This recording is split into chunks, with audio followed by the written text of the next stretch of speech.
Feminism या feminist theory का मतलब होता है सामाजिक जीवन और लोगों के अनुभवों पर आधारित एक ऐसी विस्तृत सोच जो महिलाओं के नज़रिए से बनी हो। सरल शब्दों में कहें तो महिलाओं की स्थिति और अनुभव समाज में कैसी है, इस बात का विश्लेषण। फेमिनिस्ट थ्योरी हमें बताता है कि महिलाओं के नज़रिए से ये दुनिया कैसी दिखती है। फेमिनिज्म के 4 बुनियादी सवाल हैं। पहला सवाल है कि किसी भी दी गई परिस्थिति में महिलाएं कहाँ हैं? अगर उन परिस्थितियों में महिलाएं गायब हैं तो क्यों? अगर मौजूद हैं तो वो क्या कर रही हैं? उनका अनुभव कैसा है? उनका योगदान क्या है? उनके लिए सब क्या महत्व रखता है? अगर हम इस सवाल का जवाब राजनीति के क्षेत्र में देखें तो हम इसे बेहतर समझ सकते हैं। बिहार विधानसभा में महिलाओं की संख्या कितनी है? अगर कम है तो क्यों?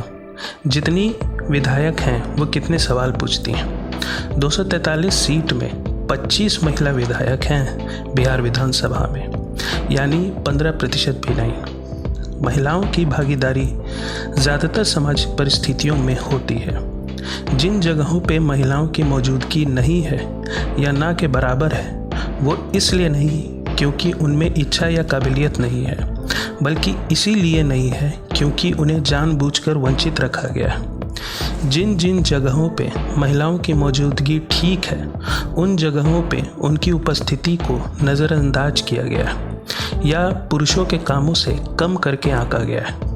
इसका एक उदाहरण है फिल्म उद्योग पे महिला निर्देशकों की कम संख्या, चाहे वो इंडिया हो या अमेरिका। फेमिनिज्म का दूसरा बुनियादी सवाल है, अगर ये सब ऐसा है तो फिर ऐसा क्यों है? इस सवाल का जवाब है जेंडर का कॉन्सेप्ट। जेंडर का मतलब क्या होता है?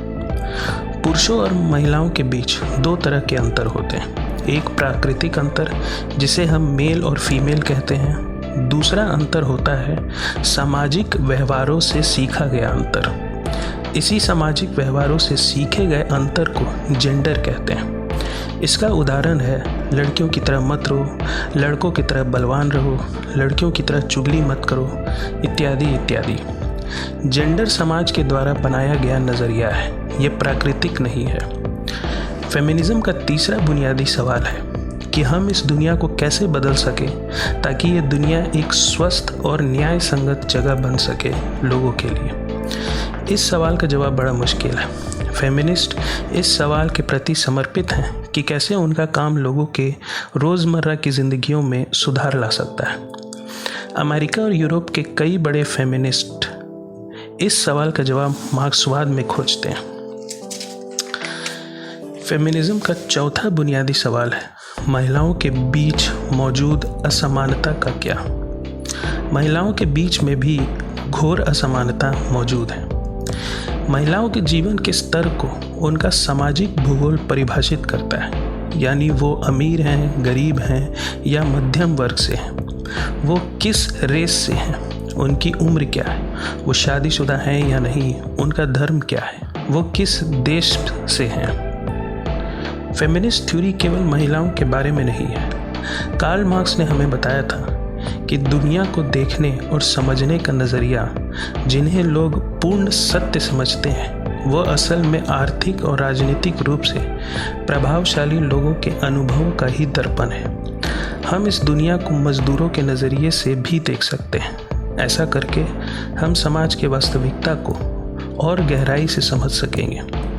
ठीक इसी प्रकार फेमिनिज्म के 4 बुनियादी सवाल पूछकर हम इस दुनिया को, जिसे हम कुछ चंद ताकतवर प्रभावशाली लोगों के नज़रिए से देख रहे हैं, अगर हम इस दुनिया को फेमिनिस्ट के नज़रिए से भी देखें तो हमें एक अलग ही सच्चाई नज़र आएगी। तभी हम इस समाज में प्रगतिशील बदलाव कर सकेंगे।